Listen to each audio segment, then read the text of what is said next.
ਲਾਈਏ ਤੇ ਅਮਰੀਕਾ ਦੇ ਵਿੱਚ ਜੋ ਟੈਕਸਸ ਸਟੇਟ ਆ ਤੇ ਉਹਦੇ ਨਾਲ ਹੋਰ ਵੀ 3-4 ਸਟੇਟਾਂ ਦੇ ਵਿੱਚ ਇਸ ਟਾਈਮ ਬੜੀ ਉੱਥੋਂ ਦਰਦਨਾਕ ਖਬਰਾਂ ਆ ਰਹੀਆਂ ਆ। 50 ਮਿਲੀਅਨ ਅਮਰੀਕਨ ਇੱਕ ਬਹੁਤ ਹੀ ਖਤਰਨਾਕ ਸਟਾਰਮ ਦੇ ਅੰਡਰ ਹੈਗੇ ਆ। ਜੀ। ਬਹੁਤ ਜ਼ਿਆਦਾ ਡੈਡਲੀ ਟੋਰਨੇਡੋਜ਼ ਉੱਥੇ ਆਏ ਹੈਗੇ ਆ ਟੈਕਸਸ ਦੇ ਵਿੱਚ, ਜਿਹਦੇ ਨਾਲ 3 ਲੋਕਾਂ ਦੀ ਮੌਤ ਵੀ ਹੋ ਗਈ ਆ ਪੈਰੀਟਨ ਟੈਕਸਸ ਦੇ ਵਿੱਚ, ਤੇ ਕਈ ਲੋਕ ਜ਼ਖਮੀ ਵੀ ਹੋਏ ਆ। 100 ਤੋਂ ਵੱਧ ਲੋਕਾਂ ਨੂੰ ਟੈਕਸਸ ਪੈਨਹੈਂਡਲ ਟਾਊਨ ਆ ਜੋ ਉੱਥੇ ਦੇ ਹਸਪਤਾਲ ਦੇ ਵਿੱਚ ਪਹੁੰਚਾਇਆ ਗਿਆ ਆ। ਉਹਨਾਂ ਦੇ ਹੈਡ ਵੂਨਸ ਤੋਂ ਲੈ ਕੇ ਅਬਰੇਜ਼ਨਸ, ਕਈ ਤਰ੍ਹਾਂ ਦੀਆਂ ਜਿਹੜੀਆਂ ਸੱਟਾਂ ਲੱਗੀਆਂ ਹੈਗੀਆਂ। ਜਨਰਲ ਹਸਪੀਟਲ ਦੇ ਵਿੱਚ ਉਹਨਾਂ ਨੂੰ ਐਡਮਿਟ ਕੀਤਾ ਗਿਆ। ਫਲੋਰੀਡਾ ਦੇ ਵਿੱਚ ਵੀ ਇੱਕ ਜਣੇ ਦੀ ਮੌਤ ਹੋਈ ਆ ਜਦੋਂ ਇੱਕ ਟਰੀ ਇੱਕ ਦੇ ਉੱਤੇ ਡਿੱਗ ਪਿਆ। ਸੋ ਇੰਨੀ ਤੇਜ਼ੀ ਦੇ ਨਾਲ ਇੰਨਾ ਖਤਰਨਾਕ ਤੂਫਾਨ ਟੋਰਨੇਡੋ ਉੱਥੇ ਆਏ ਆ, ਪੂਰੇ ਦੇ ਪੂਰੇ ਟਾਊਨ ਜਿਹੜਾ ਇੱਕ ਤਰ੍ਹਾਂ ਨਾਲ ਵਿਛਾ ਦਿੱਤਾ। ਕਹਿੰਦੇ ਵੀ ਈਵਨ ਜਿਹੜੇ ਗਾਰਬੇਜ ਦੇ ਕੰਟੇਨਰ ਹੁੰਦੇ ਆ ਉਹ ਹਵਾ ਦੇ ਵਿੱਚ ਉੱਡ ਰਹੇ ਸੀ। ਹਵਾਵਾਂ ਬਹੁਤ ਜ਼ਿਆਦਾ ਤੇਜ਼ ਸੀਆਂ। ਸੋ 50 ਮਿਲੀਅਨ ਲੋਕਾਂ ਦਾ ਅਫੈਕਟ ਹੋਣਾ ਇਹ ਇੱਕ ਬਹੁਤ ਵੱਡਾ ਨੰਬਰ ਹੈਗਾ ਆ। ਤੇ 1 ਘੰਟੇ ਦੇ 3 ਘੰਟਿਆਂ ਦੇ ਵਿੱਚ 1 ਫੁੱਟ ਜੋ ਆ ਮੀਂਹ ਪਿਆ ਹੈਗਾ, 12 ਜੀ, ਇੰਚ ਮੀਂਹ 12 ਇੰਚ। 3 ਘੰਟਿਆਂ ਦੇ ਵਿੱਚ ਹੂੰ। ਪਿਆ ਹੈਗਾ। ਫਲੱਡਿੰਗਸ ਕਈ ਏਰੀਏ 'ਚ ਹੋਈ ਆ। West Pensacola, Warrington, Gulf Breeze, Escambia county emergency management ਨੇ ਦੱਸਿਆ ਆ ਬਹੁਤ ਸਾਰੀਆਂ ਸਟਰੀਟਸ ਨੂੰ ਕਲੋਜ਼ ਕਰ ਦਿੱਤਾ ਗਿਆ ਆ। ਬਹੁਤ ਸਾਰੀਆਂ ਬਿਲਡਿੰਗਸ ਦੇ ਵਿੱਚ ਪਾਣੀ ਭਰ ਗਿਆ ਆ। 150 ਰੈਜ਼ੀਡੈਂਟਸ ਇੱਕ ਅਪਾਰਟਮੈਂਟ ਕੰਪਲੈਕਸ ਜੋ ਪੈਂਸਕੋਲਾ ਆ, ਉੱਥੋਂ ਉਹਨਾਂ ਨੂੰ ਮੂਵ ਕੀਤਾ ਗਿਆ ਕਿਉਂਕਿ ਉੱਥੇ ਪਾਣੀ ਜਿਹੜਾ ਆ ਉਹ ਲਗਾਤਾਰ ਉੱਪਰ ਚੜ ਰਿਹਾ ਸੀ। ਕਿਉਂਕਿ ਜੇ 1 ਫੁੱਟ ਮੀਂਹ ਪਿਆ ਆ ਉਹਦੇ ਨਾਲ ਤੁਸੀਂ ਦੇਖ ਸਕਦੇ ਹੋ ਵੀ ਕਿੰਨੀ ਕੁ ਫਲੱਡਿੰਗ ਆਊਗੀ ਇੰਨੇ ਛੋਟੇ ਟਾਈਮ ਦੇ ਵਿੱਚ। ਇਕੱਲਾ 1 ਫੁੱਟ ਨਹੀਂ, 12 ਇੰਚ ਤੋਂ ਲੈ ਕੇ 16 ਇੰਚ ਤੱਕ ਵੀ ਕਈ ਜਗ੍ਹਾ ਦੇ ਉੱਤੇ ਮੀਂਹ ਪਿਆ ਹੈਗਾ। ਤੇ ਹੇਲਜ਼ ਵੱਡੇ ਵੱਡੇ ਜਿਹੜੇ ਆ, ਜੀ। ਆਪਾਂ ਕਹਿ ਸਕਦੇ ਜਿੱਦਾਂ ਲੱਡੂਆਂ ਦੇ ਸਾਈਜ਼ ਵਾਲੇ ਨਾ, ਇਦਾਂ ਦੇ ਵੀ ਜਿਹੜੇ ਹੇਲਜ਼ ਆ ਉਹ ਪਏ ਹੈਗੇ ਆ ਕੁਛ ਏਰੀਏ ਦੇ ਵਿੱਚ। ਟੋਰਨੇਡੋਜ਼ ਜੋ ਏਰੀਏ ਦੇ ਵਿੱਚ ਆਏ ਆ ਉਹ ਦੱਸਦੇ ਜਾਈਏ ਮੌਂਟਗੋਮਰੀ ਤੇ ਮੋਵੇਲ ਇਨ ਅਲਬਾਮਾ ਦੇ ਵਿੱਚ, ਲਿਟਲ ਰੌਕ ਅਰਕਾਨਸਾਸ ਦੇ ਵਿੱਚ, ਜੈਕਸਨ ਮਿਸੀਸਿਪੀ ਦੇ ਵਿੱਚ, ਟੈਲਾਹਸੀ ਫਲੋਰੀਡਾ ਦੇ ਵਿੱਚ, ਤੇ ਇੱਕ ਤੋਂ ਜੇ ਲੈਵਲ 1 ਦੇਖਿਆ ਜਾਵੇ 5 ਦੇ ਵਿੱਚੋਂ, ਸਾਊਥ ਡਕੋਟਾ ਤੋਂ ਲੈ ਕੇ ਫਲੋਰੀਡਾ ਤੱਕ ਤੇ ਮਿਡ ਅਟਲਾਂਟਿਕ ਤੱਕ ਇਸ ਲੈਵਲ ਦੇ ਜੋ ਸਟਾਰਮ ਆ ਉਹ ਆਏ ਹੈਗੇ ਆ।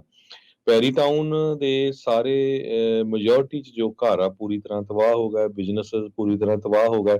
8000 ਤੋਂ ਵੱਧ ਰੈਜ਼ੀਡੈਂਟਸ ਜੋ ਆ ਉਹਨਾਂ ਨੂੰ ਉੱਥੋਂ ਇਵੈਕੂਏਟ ਕੀਤਾ ਗਿਆ ਹੈਗਾ। ਫਾਇਰ ਚੀਫ ਪਾਲ ਡਸਚਰ ਉਹਨਾਂ ਨੇ ਇਹ ਦੱਸਿਆ ਹੈਗਾ। ਤੇ ਐਮਰਜੈਂਸੀ ਇਹਨਾਂ ਏਰੀਆ ਦੇ ਵਿੱਚ ਡਿਕਲੇਅਰ ਕੀਤੀ ਗਈ ਆ ਫਲੋਰੀਡਾ ਦੇ ਟੈਕਸਸ ਦੇ ਗਵਰਨਰ ਵੱਲੋਂ। ਉਹ ਕਹਿ ਰਹੇ ਆ ਵੀ ਅਸੀਂ ਜਿੱਦਾਂ ਦੀ ਵੀ ਹੈਲਪ ਆ ਅਸੀਂ ਪੂਰੀ ਤਰ੍ਹਾਂ ਦੇਵਾਂਗੇ। ਲੋਕਾਂ ਦੀ ਪੋਜੀਸ਼ਨ ਇਸ ਟਾਈਮ ਬਹੁਤ ਬੁਰੀ ਆ। ਜਦੋਂ ਸਾਰਾ ਕੁਛ ਇਹ ਤੁਹਾਡਾ ਉੱਡ ਜਾਵੇ, ਸਾਰਾ ਕੁਛ ਇਹ ਟੁੱਟ ਜਾਵੇ ਤੇ ਲੋਕ ਹੈਲਪ ਦੀ ਮੰਗ ਕਰ ਰਹੇ ਆ।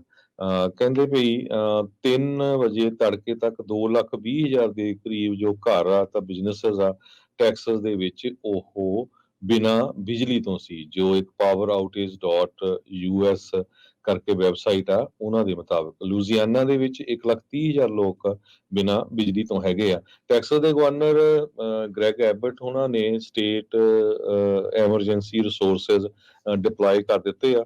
ਕਹਿੰਦੇ ਵੀ ਜੋ ਜਲਦੀ ਤੋਂ ਜਲਦੀ ਸੇਫਟੀ ਲਈ ਜੋ ਚਾਹੀਦਾ ਆ ਪੈਰੀਟਨ ਟੈਕਸਸ ਦੇ ਵਿੱਚ ਉਹ ਅਸੀਂ ਪਹੁੰਚਾਉਣ ਜਾ ਰਹੇ ਹੈਗੇ ਆ। ਸੋ ਇਸ ਤੋਂ ਬਿਨਾਂ ਵੀਵਰ ਕਾਉਂਟੀ ਓਕਲਾਹੋਮਾ ਦੇ ਵਿੱਚ ਕਈ ਜਗ੍ਹਾ ਅੱਗ ਲੱਗ ਗਈ ਇਸ ਟੋਰਨੇਡੋਜ਼ ਦੇ ਨਾਲ।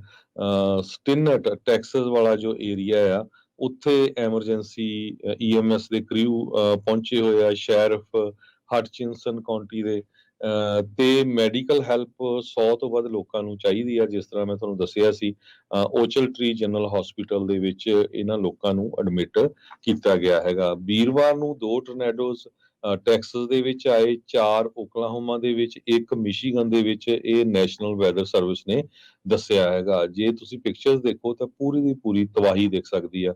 ਉਦਾਂ ਹੀ ਜੋ ਆ ਬਿਲਡਿੰਗਸ ਦੀਆਂ ਆਪਣੀਆਂ ਦੀਵਾਰਾਂ ਖੜੀਆਂ ਆ ਤੇ ਰੂਫ ਉਹਨਾਂ ਦੇ ਉੱਤੇ ਹੈ ਹੀ ਨਹੀਂ, ਉਹ ਸਾਰਾ ਕੁਝ ਉੱਡ ਗਿਆ ਹੈਗਾ।